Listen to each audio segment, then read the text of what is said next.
അയ്യോ ലേലം സക്സസ്. കിട്ടി മുതലാളി, പറഞ്ഞതുപോലെ തന്നെ കിട്ടി.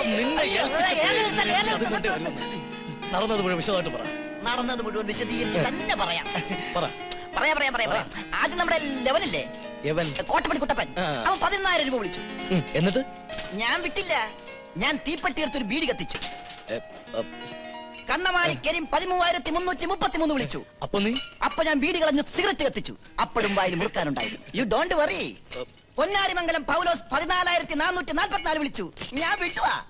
അപ്പോ ഞാൻ സിഗരറ്റ് ആഞ്ഞു വലിച്ചു, പുക പോലും പുറത്തേക്ക് കളയാതെ ആഞ്ഞു വിളിച്ചു. 15,000.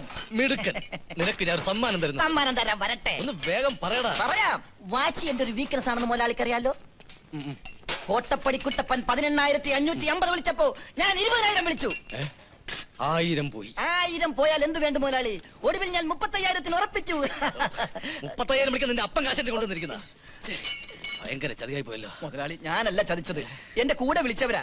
അവര് കൂട്ടിക്കൂട്ടി വിളിച്ചപ്പോ മുതലാളിയുടെ ചീത്തപ്പേര് കളയാതിരിക്കാൻ ഞാൻ കേട്ടു വിളിച്ചു. മുതലാളി വിഷമിക്കണ്ട. അടുത്ത ലേലത്തില് എന്റെ വീക്ക്നെസിന്റെ ഡോസ് അല്പം കുറച്ചോളാം മുതലാളി. എന്റെ വായിരിക്കുന്ന കക്കണം.